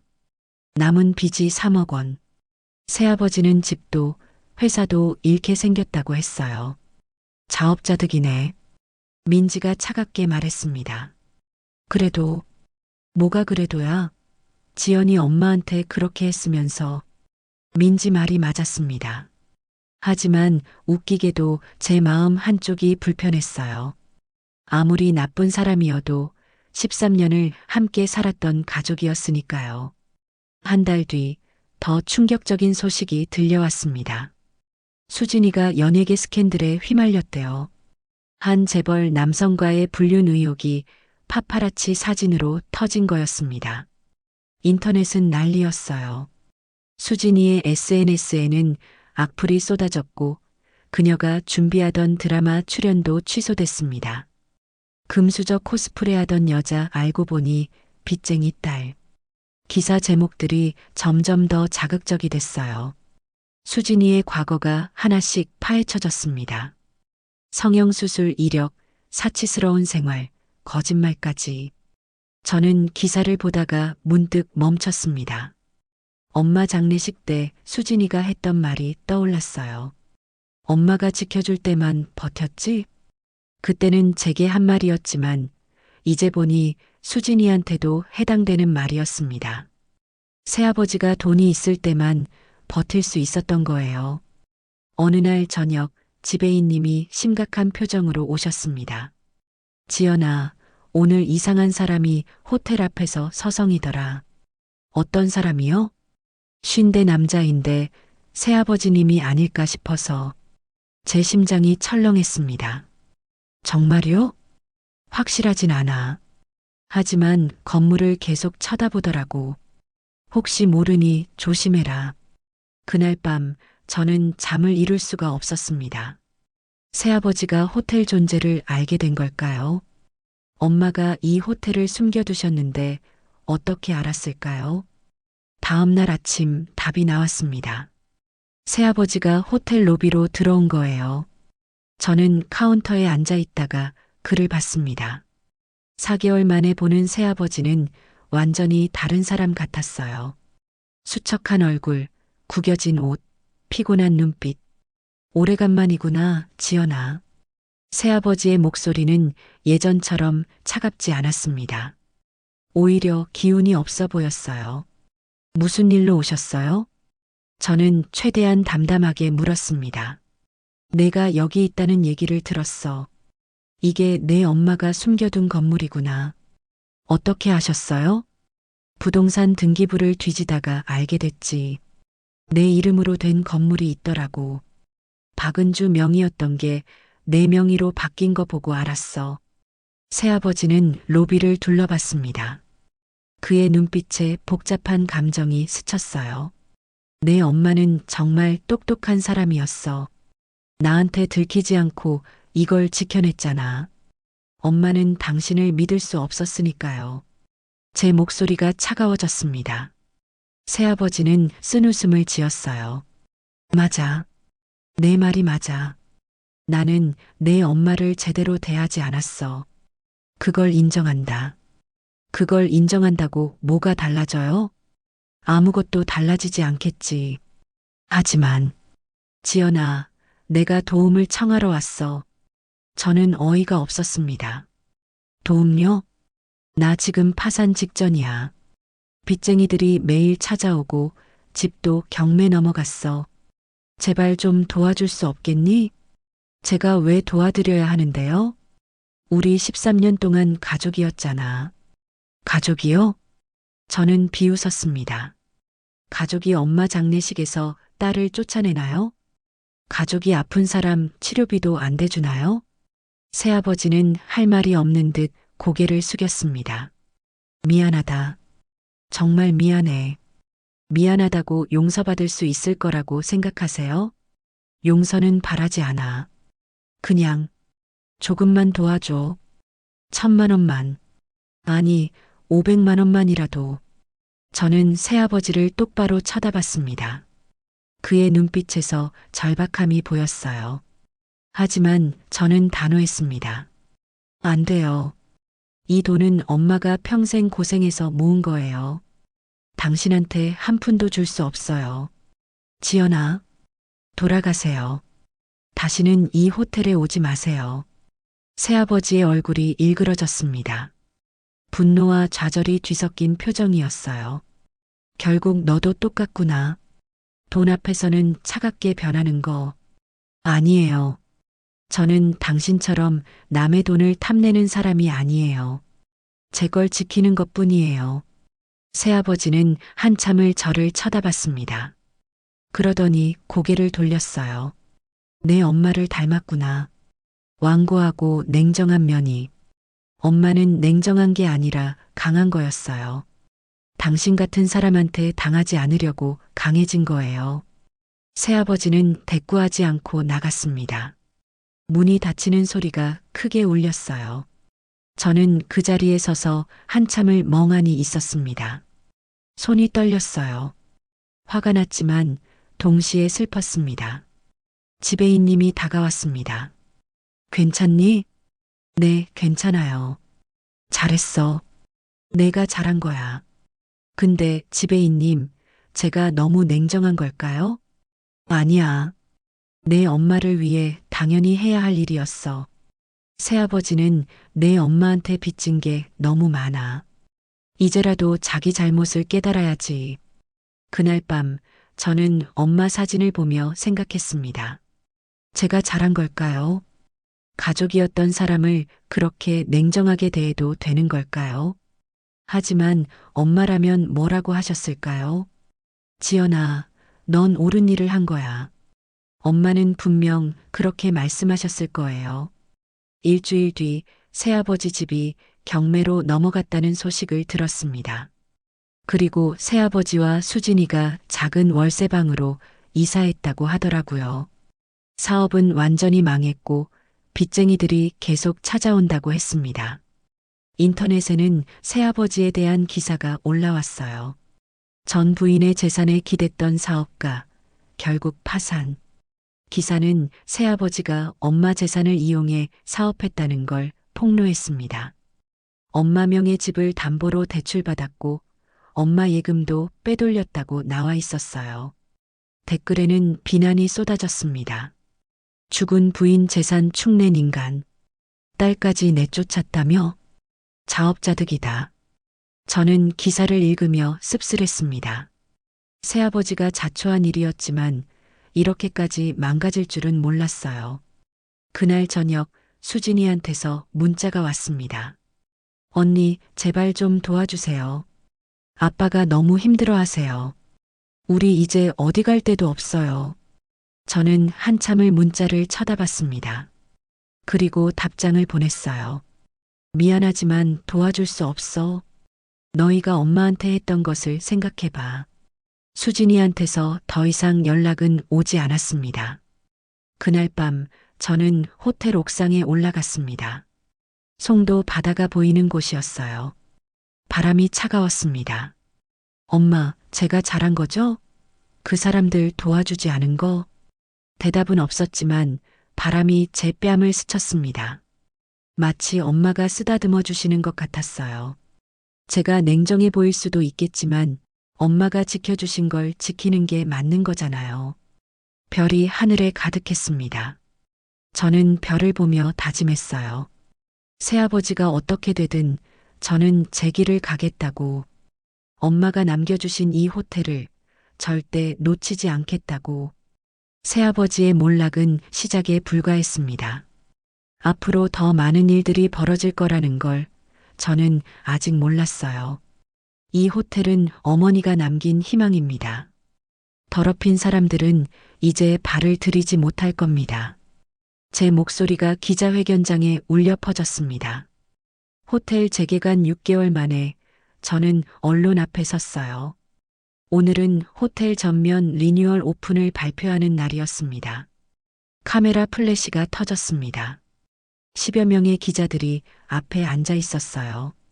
민지가 섭외한 지역 언론과 인터넷 매체들이었습니다. 송도 비치 호텔 대표 박지연입니다. 오늘 이 자리에 서게 돼서 감회가 남다릅니다. 저는 준비한 원고를 보지 않고 말했습니다. 마음속에서 우러나오는 말들이었어요. 이 호텔은 제 외할아버지가 1975년에 세우셨습니다. 50년 가까운 세월 동안 이 호텔은 많은 분들의 추억이 담긴 곳이었죠. 하지만 시간이 지나며 잊혀졌습니다. 기자들이 펜을 들고 받아 적었어요. 제 어머니는 평생 이 호텔을 지켜오셨습니다. 아프신 몸으로도 어려운 환경에서도 포기하지 않으셨어요. 그리고 저한테 이 호텔을 물려주셨습니다. 제 목소리가 떨렸습니다. 어머니는 돌아가시기 전에 말씀하셨어요. 이 호텔이 너의 희망이 되길 바란다고. 저는 그 말씀을 지키려고 합니다. 오늘부터 송도 비치 호텔은 완전히 새로운 모습으로 여러분을 맞이합니다. 뒤에서 준비한 슬라이드가 나왔습니다. 리모델링된 객실 사진들이었어요. 깨끗하고 모던한 인테리어, 바다가 보이는 창문, 따뜻한 조명. 총 20개의 객실을 운영합니다. 가족 단위 손님들을 위한 패밀리룸과 커플을 위한 로맨틱룸, 비즈니스 여행객을 위한 싱글룸까지 다양하게 준비했습니다. 기자 한 명이 손을 들었습니다. 대표님, 아직 젊으신데 호텔업에 뛰어든 특별한 이유가 있나요? 어머니의 유지를 잇기 위해서입니다. 그리고 제가 증명하고 싶었어요. 누군가의 도움 없이도 제 힘으로도 할 수 있다는 걸. 혹시 재정적으로 후원해 주신 분이 계신가요? 없습니다. 어머니가 평생 모아두신 돈과 제가 직접 모은 돈으로 시작했습니다. 대단하시네요. 앞으로의 계획은 1년 안에 송도에서 가장 사랑받는 부티크 호텔로 만들 겁니다. 그리고 어머니의 이름으로 장학기금도 만들 계획입니다. 기자들이 웅성거렸습니다. 긍정적인 반응이었어요. 기자회견이 끝나고 기자 몇 명이 따로 질문을 했습니다. 대표님, 들리는 말로는 새아버님이 파산하셨다던데 사실인가요? 순간 제 표정이 굳었습니다. 하지만 저는 침착하게 대답했어요. 개인적인 일이라 자세히 말씀드리긴 어렵습니다. 다만 어머니가 평생 모은 재산을 지키는 게 제 의무라고 생각합니다. 새아버님이 대표님 어머니 재산을 착취했다는 소문이 있던데요. 그건 제가 확인해 드릴 수 없는 부분입니다. 저는 앞만 보고 가려고 합니다. 기자는 고개를 끄덕이며 물러났습니다. 저는 안도의 한숨을 쉬었어요. 그날 저녁 기사들이 쏟아져 나왔습니다. 28살 여성 CEO, 50년 호텔 되살린다. 어머니 유산 지킨 효녀, 호텔업계 돌풍, 송도 비치 호텔, 화려하게 부활. 기사마다 제 사진과 호텔 사진이 실렸어요. 댓글에는 응원의 메시지가 가득했습니다. 대단하다. 어머니가 자랑스러워 하시겠다.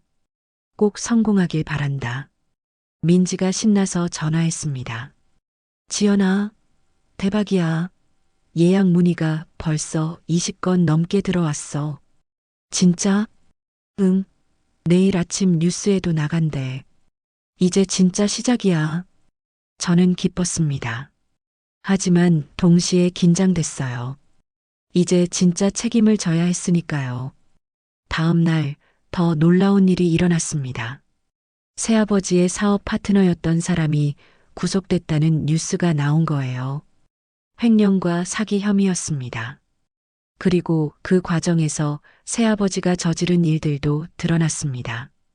엄마 명의 집을 불법으로 담보 설정한 것, 엄마 통장에서 몰래 돈을 빼돌린 것. 기사가 나가자 여론이 들끓었습니다. 죽은 부인 재산 가로챈 파렴치한, 딸마저 내쫓은 악질 계부. 새아버지는 졸지에 악인이 됐어요. 수진이도 마찬가지였습니다. SNS에서는 두 사람을 비난하는 글이 쏟아졌죠. 저는 그 기사들을 보며 묘한 기분이 들었습니다. 제가 직접 복수한 건 아니었지만 정의가 실현되는 것 같았어요. 일주일 뒤 호텔 리뉴얼 오픈 날이 왔습니다. 로비는 사람들로 북적였어요. 축하 화환이 가득했고 지역 유지분들도 오셨습니다. 축하합니다, 대표님. 감사합니다. 저는 손님들을 맞으며 인사했습니다. 지배인님은 감동해서 눈물을 글썽이셨어요. 내 외할아버지가 보셨으면 얼마나 좋아하셨을까. 지배인님, 울지 마세요. 이 호텔이 다시 살아난 게 꿈만 같구나. 오픈식이 끝나고 첫 손님들이 체크인했습니다. 가족 단위 손님, 커플, 혼자 온 여행객까지 다양했어요. 20개 객실이 모두 찼습니다. 그날 밤 저는 로비에서 혼자 앉아 있었습니다. 조용히 호텔을 바라봤어요. 밝게 켜진 조명, 깨끗한 바닥, 손님들의 웃음소리. 엄마, 해냈어요. 엄마가 지켜주신 호텔, 제가 살려냈어요. 문득 누군가 로비로 들어왔습니다. 뒤돌아보니 낯익은 얼굴이었어요. 엄마와 같이 일하던 공장 동료 영란 이모였습니다. 지연아, 이모님, 어떻게 오셨어요? 기사 보고 찾아왔지. 우리 지연이가 이렇게 대단한 일을 해냈다니. 이모님이 저를 꼭 안아주셨습니다. 따뜻한 품이었어요. 내 엄마가 얼마나 자랑스러워 하실까. 하늘에서 웃고 계실 거야. 고마워요, 이모님. 그런데 지연아, 새아버지 일 들었지? 네. 자업자득이야. 그 사람이 내 엄마한테 얼마나 못되게 굴었는데 이제라도 벌 받는 거지. 이모님의 말에 저는 고개를 끄덕였습니다. 맞는 말이었어요. 지연아, 넌 내 엄마처럼 강한 사람이야. 앞으로도 잘할 거라고 믿어. 열심히 할게요, 이모님. 이모님이 가신 뒤 저는 다시 로비를 바라봤습니다. 이제 정말 시작이었어요. 새아버지와 수진이는 몰락했지만 저는 올라가고 있었습니다. 그날 밤 휴대전화로 새아버지 기사를 다시 봤습니다. 그의 몰락한 모습이 사진에 담겨 있었어요. 초라한 월세방 앞에 서 있는 그의 뒷모습. 저는 복잡한 감정이 들었습니다. 복수를 원했던 건 아니었어요. 다만 엄마가 지켜온 것을 지키고 싶었을 뿐이었습니다. 하지만 결과적으로 새아버지는 무너졌고 저는 일어섰습니다. 이게 정의일까요? 아니면 복수일까요? 저는 휴대전화를 내려놓고 창밖을 바라봤습니다. 송도 바다가 어둠 속에서 반짝이고 있었어요. 별들도 하늘에 가득했습니다. 엄마, 제가 올바른 길을 가고 있는 거죠? 대답은 없었지만 제 마음은 알고 있었습니다. 저는 옳은 일을 하고 있다고, 엄마가 바랐던 삶을 살고 있다고. 호텔 오픈 2달째, 저는 엄마의 과거를 추적하고 있었어요. 지배인님이 준 오래된 주소록에서 엄마의 옛 이웃들 연락처를 찾았습니다. 그중 한 분이 김할머니셨어요. 엄마가 저와 단둘이 살 때 옆집에 사셨던 분이었습니다. 저는 할머니 댁을 찾아갔어요. 어머, 지연이 맞니? 얼마나 컸니? 할머니는 저를 알아보고 반가워하셨습니다. 할머니, 안녕하세요. 엄마 얘기 좀 여쭤보려고 왔어요. 그래, 앉아라. 내 엄마 돌아가셨다며? 내가 얼마나 마음 아팠는지 몰라. 할머니는 차를 내오시며 말씀하셨습니다. 할머니, 엄마가 새아버지랑 재혼하기 전에 어떻게 사셨는지 기억하세요? 그럼 기억하지. 내 엄마는 정말 고생 많이 하셨어. 아빠 돌아가시고 혼자 너 키우느라 밤낮으로 일했잖아. 그때 어떤 일을 하셨어요? 낮에는 공장에서 일하고 밤에는 식당에서 설거지 일도 했어. 주말에는 청소 일도 하고 정말 쉬는 날이 없었지. 저는 가슴이 먹먹해졌습니다. 엄마가 그렇게까지 고생하신 줄 몰랐어요. 그런데 말이야, 내 새아버지가 처음에 나타났을 때가 기억나? 어떻게 나타나셨어요? 아주 친절하게 굴었지. 내 엄마한테 꽃도 사주고 너한테도 선물 사주고. 그때 나는 좋은 사람 만났다고 생각했어. 할머니가 차를 한 모금 마시며 말을 이었습니다. 근데 결혼하고 나서 달라지더라고. 내 엄마가 가끔 울면서 우리 집에 오곤 했어. 제가 잘못 선택한 것 같아요라고 하더라. 엄마가 그러셨어요? 응. 새아버지가 내 엄마 돈을 마음대로 쓰고 자기 사업에 쏟아붓고 있다고 했어. 그래서 내가 이혼하지 그래라고 했더니 내 엄마가 지연이 때문에 참아야 해요라고 하더라. 저는 눈물이 났습니다. 엄마가 저 때문에 참으셨던 거예요. 그리고 말이야, 내 엄마가 암 진단받고 나서 새아버지가 어떻게 했는지 아니? 어떻게 하셨는데요? 병원에 한 번도 안 왔어. 너만 간병하고 있었잖아. 내 엄마가 남편은 바쁘다고 안 와요라고 했지만 우리 다 알았어. 관심이 없는 거라는 거. 할머니의 목소리가 떨렸습니다. 그리고 수진이라고 새아버지 딸. 그 애가 병실에 한 번 왔다가 내 엄마한테 소리 지르는 거 내가 봤어. 뭐라고 했는데요? 지저분하게 왜 이렇게 오래 사냐. 빨리 죽으면 안 되냐고 했어. 내가 그 자리에 있었으면 따귀를 쳤을 거야. 저는 주먹을 꽉 쥐었습니다. 수진이가 그런 말을 했다니. 지연아, 내 엄마는 끝까지 너만 생각했어. 지연이가 새아버지한테 당하지 않게 해야 해라고 하셨어. 그래서 호텔을 내 명의로 바꾼 거야. 할머니, 혹시 그때 일을 증명할 만한 게 있을까요? 증명? 왜? 엄마가 얼마나 고생하셨는지, 새아버지와 수진이가 얼마나 나쁜 사람들인지 알리고 싶어서요. 할머니는 잠시 생각하시더니 방으로 들어가셨습니다. 그리고 오래된 수첩을 들고 나오셨어요. 이거 내 엄마가 나한테 맡긴 거야. 일기장이야. 엄마 일기장이요? 응. 새아버지가 볼까봐 우리 집에 숨겨둔 거래. 읽어봐. 저는 일기장을 펼쳤습니다. 엄마의 손글씨가 빼곡히 적혀 있었어요. 8월 5일. 오늘 남편이 또 화를 냈다. 내 돈으로 사업하면서 왜 내 의견은 안 묻냐고 했더니 여자가 무슨 사업을 아냐고 소리쳤다. 지연이가 무서워서 떨고 있었다. 3월 12일. 수진이가 나한테 아줌마는 왜 우리 집에 있냐고 물었다. 내가 이 집 절반 주인인데 참아야 한다. 지연이를 위해. 11월 22일. 오늘 병원에서 암초기라는 진단을 받았다. 남편한테 말해야 하나. 하지만 말하면 치료비를 안 줄 것 같다. 호텔 돈을 써야 하나. 아니다. 그건 지연이 거다. 5월 17일. 병세가 나빠졌다.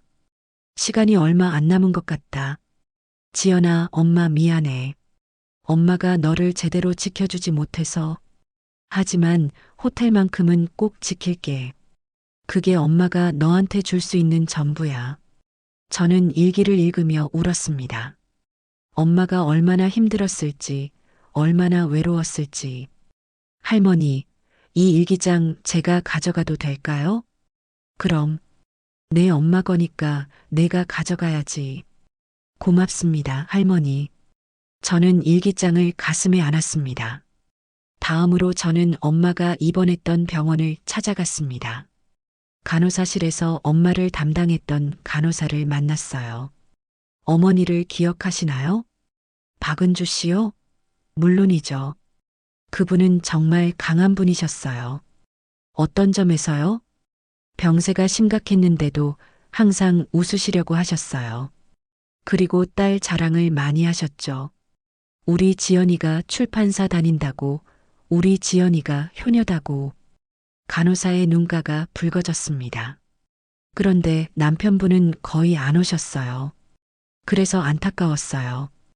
혹시 남편이나 의붓딸이 왔을 때 이상한 점은 없었나요? 있었죠. 한 번은 의붓딸분이 오셔서 어머니한테 소리 지르는 걸 봤어요.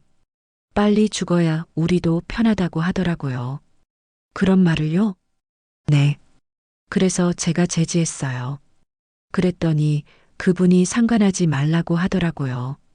정말 충격이었어요. 혹시 그때 CCTV가 있었나요? 병원 복도에는 있었을 거예요. 하지만 3년 전 일이라 확인해 볼 수 있을까요? 간호사는 잠시 망설이더니 고개를 끄덕였습니다. 한번 알아볼게요. 보안팀에 문의해 볼게요. 이틀 뒤 간호사한테서 연락이 왔습니다. CCTV 영상이 남아있다고 했어요. 저는 급히 병원으로 갔습니다. 보안실에서 영상을 확인했습니다. 2023년 7월 어느 날의 영상이었어요. 복도에서 수진이가 엄마 병실로 들어가는 게 보였습니다. 10분쯤 뒤 수진이가 소리를 지르면서 나오는 모습이 찍혔어요. 그리고 간호사가 황급히 병실로 들어가는 모습도. 이 영상 제가 가져갈 수 있을까요? 환자 가족이시니까 가능합니다. USB에 담아드릴게요. 저는 영상을 받아 호텔로 돌아왔습니다.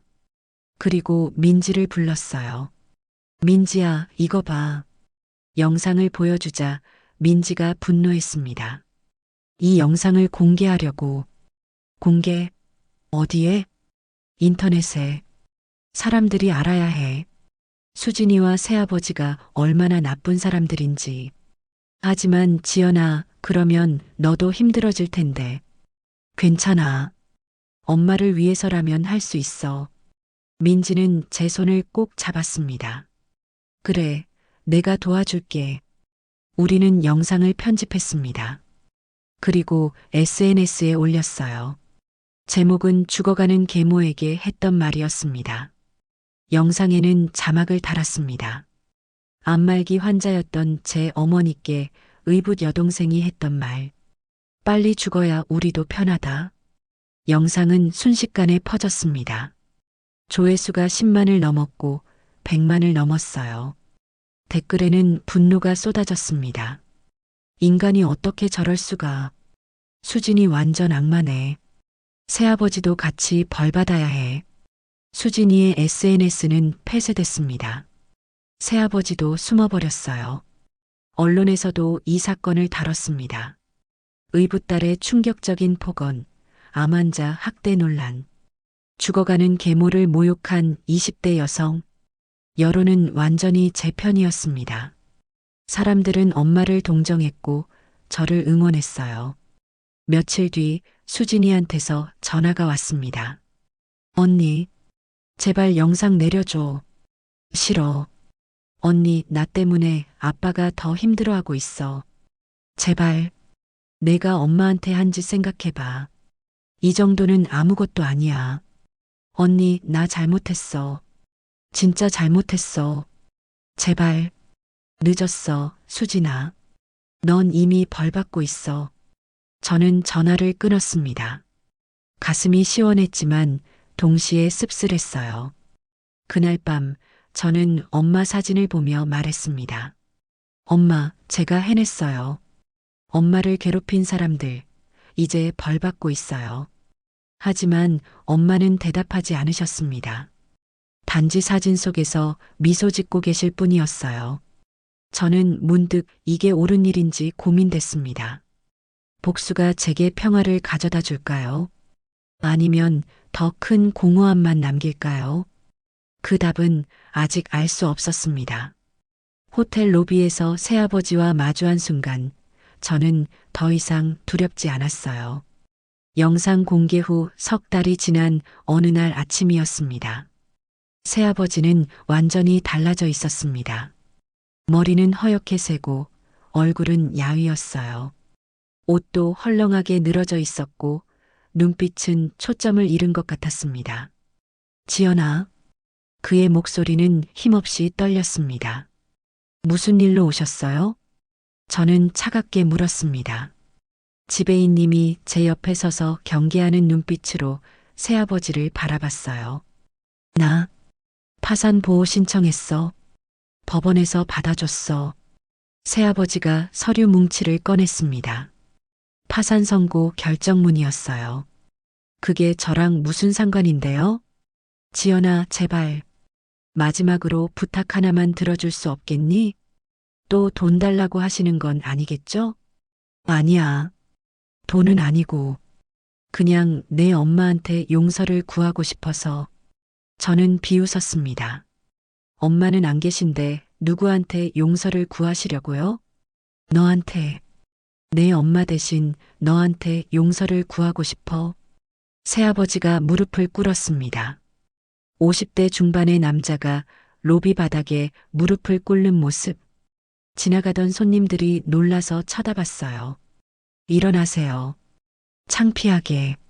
지연아, 나 정말 잘못했어. 내 엄마한테, 너한테 못되게 굴었어. 나 때문에 내 엄마가 고생했어. 제발 용서해줘. 새아버지의 눈에서 눈물이 흘러내렸습니다. 진심인지 연기인지 알 수 없었어요. 용서요? 엄마 장례식 때 저를 쫓아낸 분이 지금 용서를 구하시는 거예요? 미안해. 그때 내가 미쳤었어. 돈 때문에, 사업 때문에 정신이 없었어. 엄마가 아프실 때는요? 그때도 정신이 없으셨어요? 새아버지는 대답하지 못했습니다. 고개를 떨구고 울기만 했어요. 수진이가 엄마한테 했던 말들은요?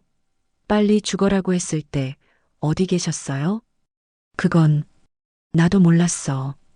거짓말하지 마세요. 다 알면서 모른 척 하신 거잖아요. 제 목소리가 점점 커졌습니다. 감정이 터져 나왔어요. 엄마가 혼자 청소 일하면서 치료비 모을 때 당신은 뭐 하셨어요? 사업한다고 골프 친다고 돌아다니셨잖아요. 미안해. 정말 미안해. 새아버지는 계속 고개만 숙였습니다. 그때 로비 입구로 수진이가 들어왔습니다. 그녀도 많이 변해 있었어요. 화장기 없는 얼굴은 수척했고 옷차림도 초라했습니다. 언니. 수진이가 조심스럽게 다가왔습니다. 너도 왔구나.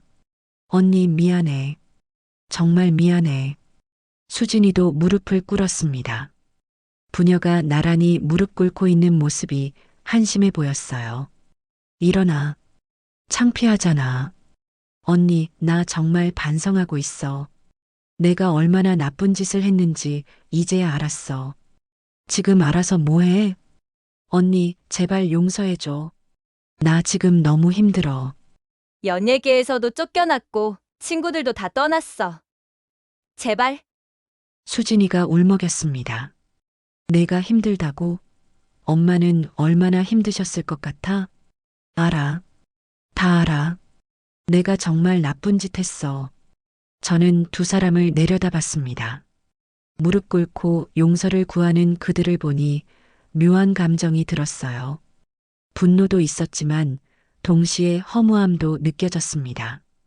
용서해 달라고요? 좋아요. 조건이 있어요. 새아버지가 고개를 들었습니다. 뭐든지 할게. 첫째, 엄마 산소 앞에서 사죄하세요. 무릎 꿇고 평생 잘못했다고 빌세요. 그렇게 할게. 둘째, 앞으로 절대 저한테 연락하지 마세요. 만나지도 말고 호텔에도 오지 마세요.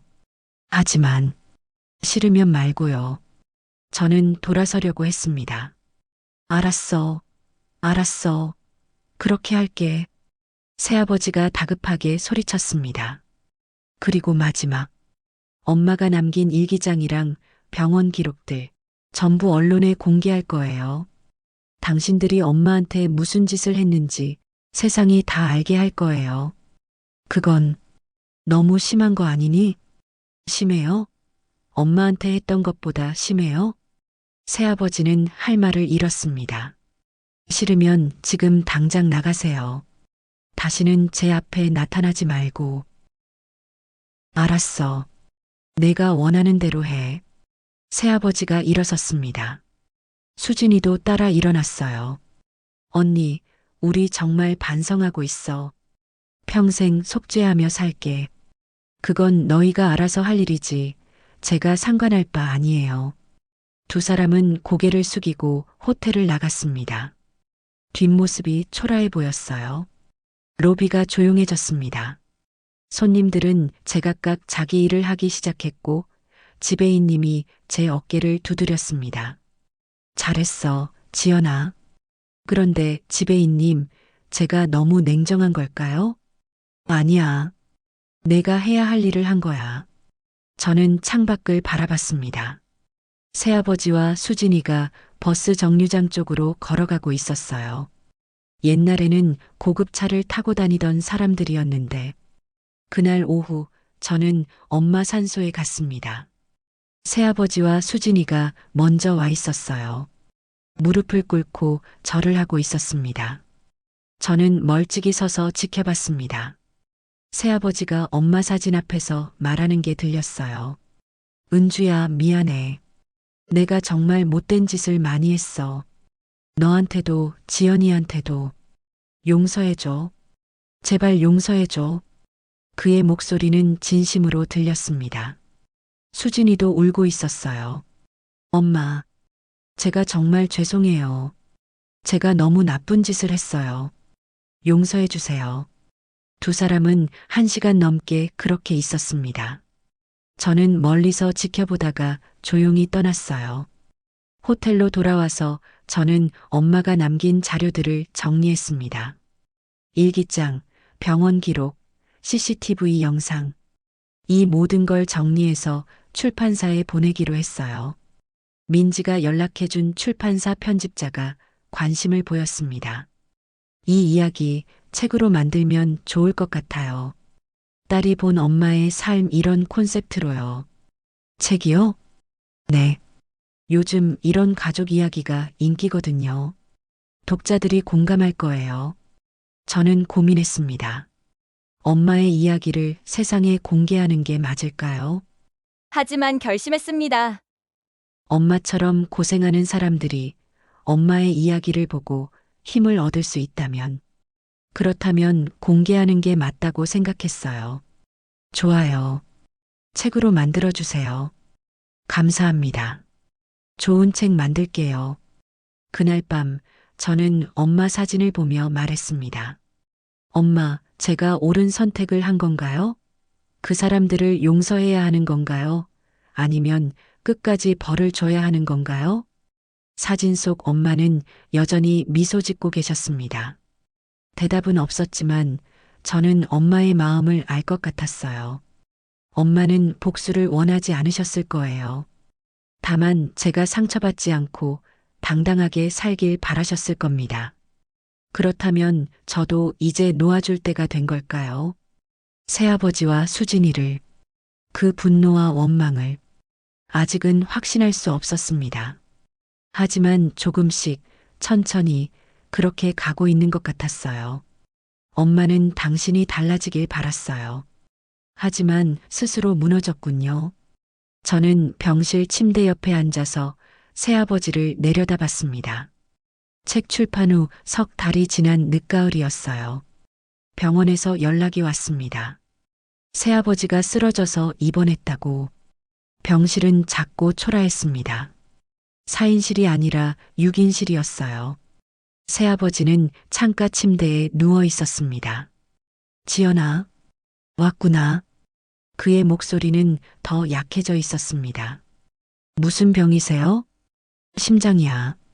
스트레스 때문인지 원래 안 좋았던 건지. 의사가 조심하래. 침대 옆 탁자에는 약병들이 놓여 있었어요. 수진이가 벗겨놓은 사과 조각도 있었습니다. 수진이는요? 아르바이트 나갔어. 편의점에서 일해. 밤낮으로 일해서 내 병원비 내려고. 그렇군요. 저는 담담하게 대답했습니다. 지연아, 내 책 읽었어. 네. 엄마가 남긴 희망이라는 제목이더라. 서점에서 사서 읽었어. 새아버지가 침대 밑 서랍을 열었습니다. 제 책이 들어 있었어요. 책장 여기저기에 포스트잇이 붙어 있었습니다. 읽으면서 정말 부끄러웠어. 내가 내 엄마한테 얼마나 못되게 굴었는지, 너한테 얼마나 나쁜 사람이었는지. 이제 와서 뭐 하시려고요? 용서를 구하려는 게 아니야. 그럴 자격도 없어. 다만, 새아버지가 서랍에서 낡은 봉투를 꺼냈습니다. 이거 내 엄마가 나한테 준 거야. 우리 결혼할 때. 봉투를 열어보니 편지가 들어 있었습니다. 엄마의 손글씨였어요. 병도 씨, 우리 결혼해서 행복하게 살아요. 지연이한테 좋은 아빠가 돼주세요. 제가 당신을 믿어요. 사랑해요. 저는 편지를 읽으며 가슴이 아팠습니다. 엄마가 한때는 새아버지를 사랑했었구나. 한때는 이 사람을 믿었었구나. 나도 처음에는 진심이었어.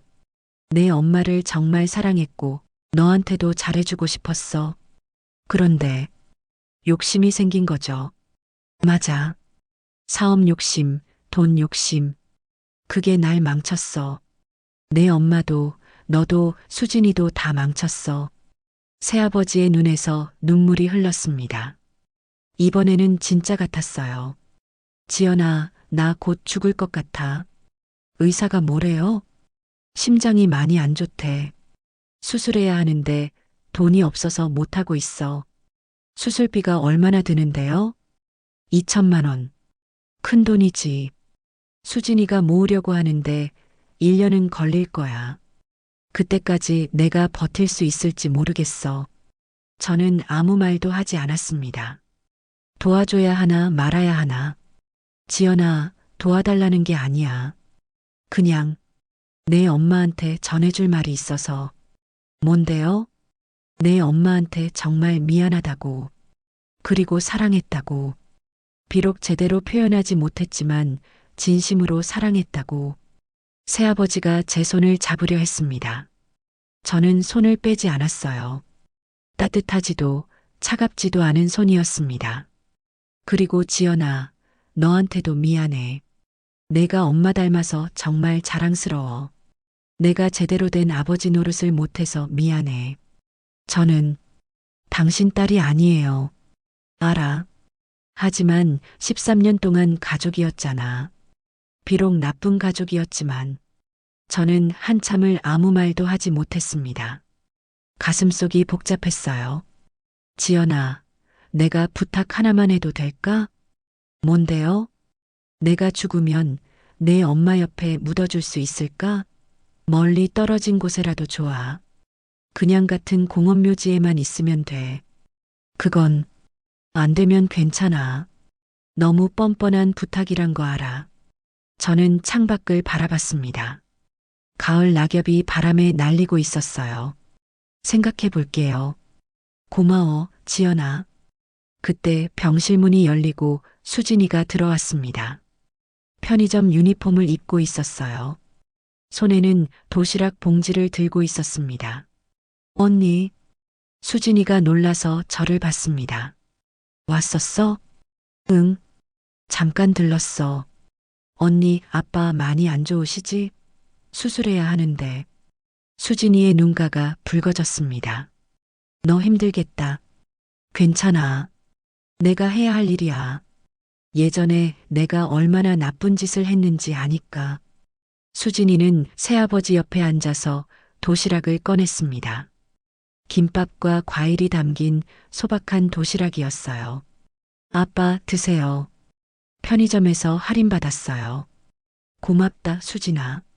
두 사람의 모습을 보니 예전과 많이 달라졌다는 게 느껴졌습니다. 옛날의 오만하고 사치스러운 모습은 어디에도 없었어요. 그럼 저는 갈게요. 저는 일어섰습니다. 언니, 잠깐만. 수진이가 저를 따라 나왔습니다.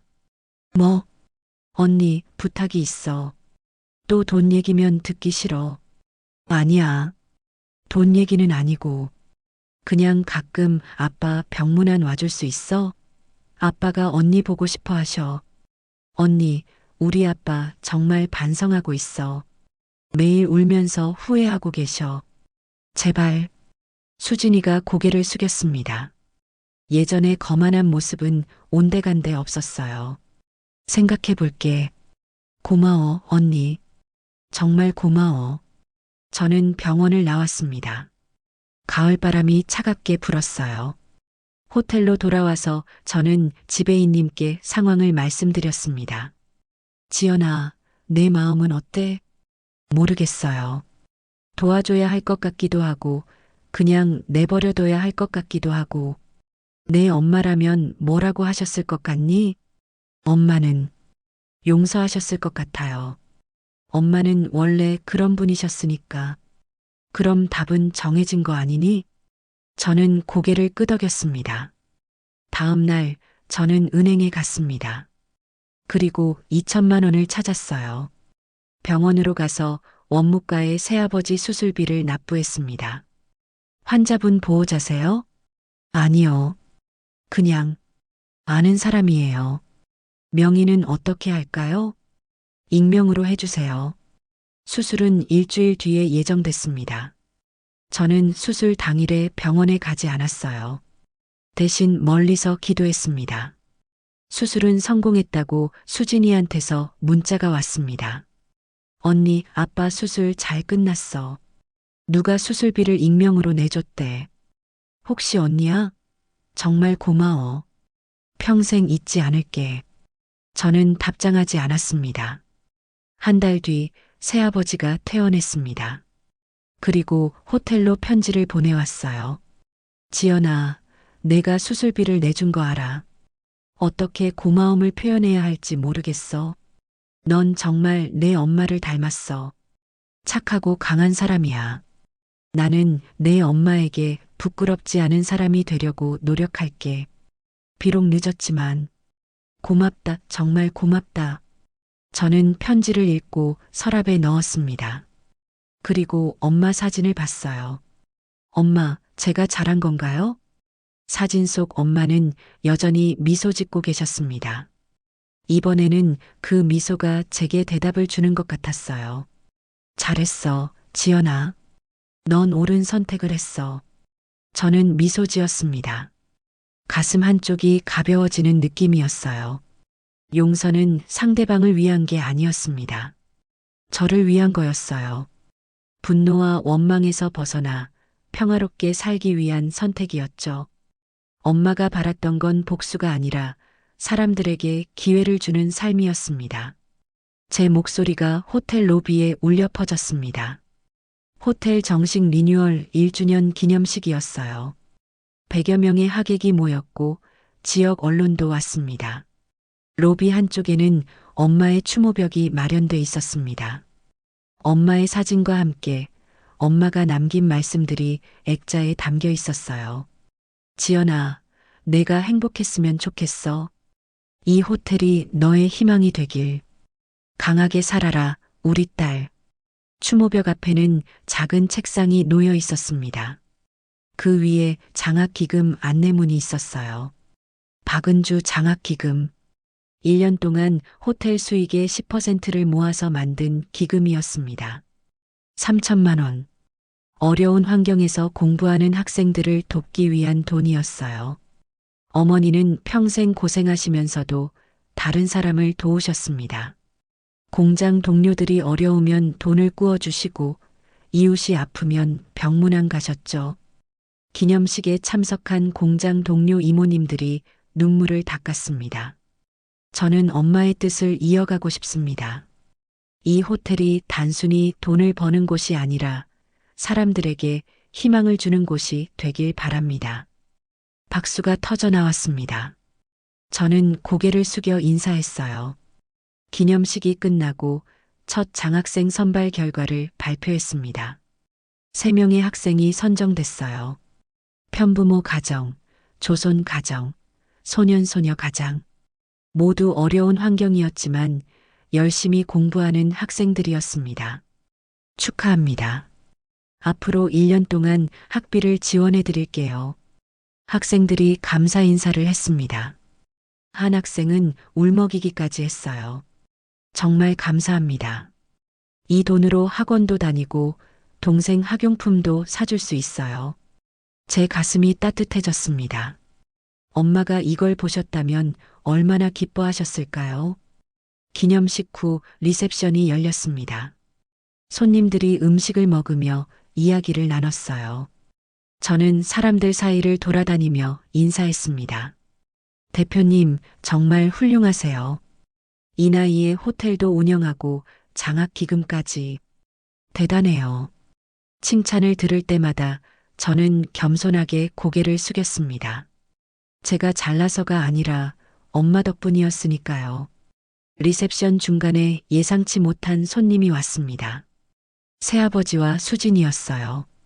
두 사람은 로비 입구에서 조심스럽게 서 있었습니다. 저는 그들에게 다가갔습니다. 오셨어요? 초대받지 못했는데 그냥 축하 인사하려고 왔어. 들어가도 될까? 새아버지가 조심스럽게 물었습니다. 수술 후 많이 회복한 것 같았어요. 얼굴에 혈색이 돌았고 옷차림도 단정했습니다. 들어오세요. 고맙다, 지연아. 두 사람이 들어왔습니다.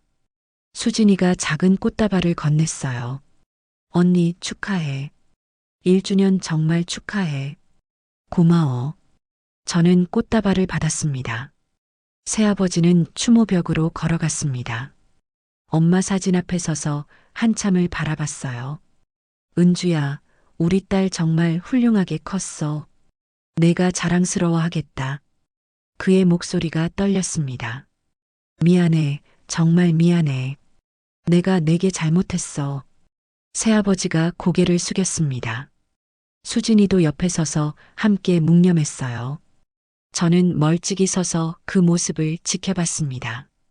이제는 화도 원망도 없었어요. 그저 담담할 뿐이었습니다. 한참 뒤 새아버지가 제게 왔습니다. 지연아, 우리 이제 갈게. 내 행사 방해하고 싶지 않아서. 아니에요. 음식이라도 드시고 가세요. 괜찮아. 우리는 손님 자격이 아니잖아. 그래도, 지연아. 수진이가 제 손을 잡았습니다. 언니, 나 요즘 검정고시 준비하고 있어. 대학 가려고. 정말? 응. 편의점 일하면서 공부해. 힘들지만 괜찮아. 예전에 내가 얼마나 한심하게 살았는지 알겠더라. 수진이의 눈빛이 달라져 있었습니다.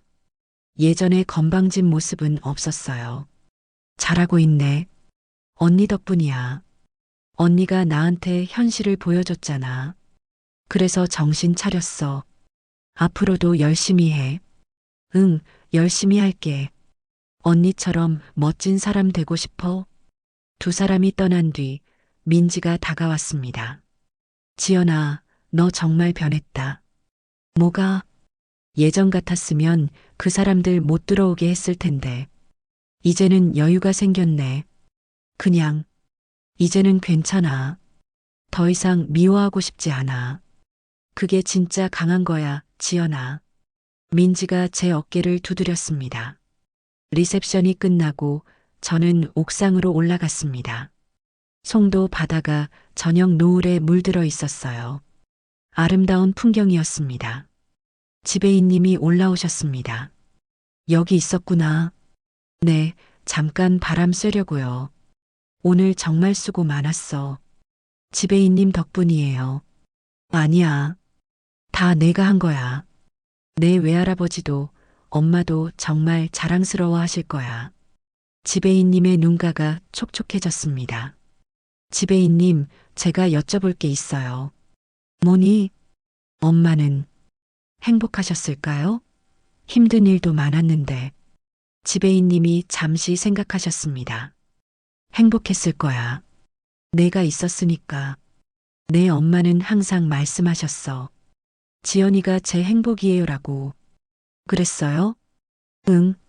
내가 대학 합격했을 때, 취직했을 때, 내 엄마 얼굴이 얼마나 환했는지 몰라. 그게 진짜 행복이지 뭐. 저는 눈물이 났습니다. 하지만 슬픈 눈물이 아니었어요.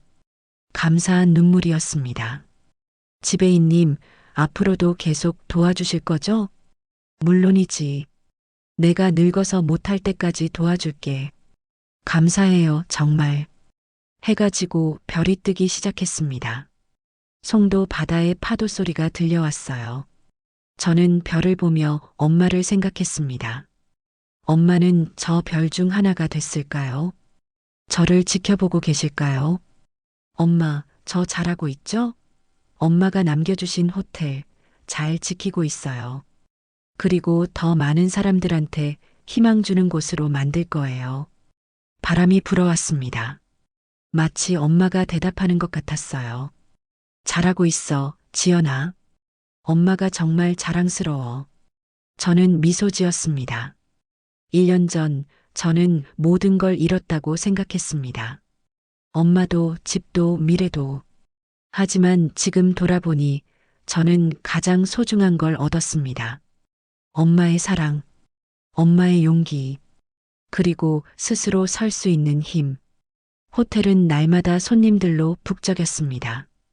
가족들이 추억을 만들고 연인들이 사랑을 속삭이고 혼자 온 여행객들이 위로를 얻는 곳. 엄마가 꿈꿨던 그런 호텔이 됐어요. 그리고 저는 매일 아침 출근하면서 생각했습니다. 오늘도 최선을 다하자. 엄마가 자랑스러워할 수 있게. 새아버지와 수진이는 가끔 연락했습니다. 새아버지는 작은 식당에서 일하기 시작했대요. 수진이는 검정고시에 합격해서 대학 진학을 준비 중이었습니다. 저는 그들을 응원했습니다. 더 이상 미워하지 않았으니까요. 용서했으니까요.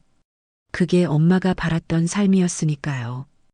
호텔 로비를 걸으며 저는 엄마의 추모벽을 바라봤습니다. 엄마의 미소가 저를 보고 있었어요. 엄마 사랑해요. 그리고 고마워요.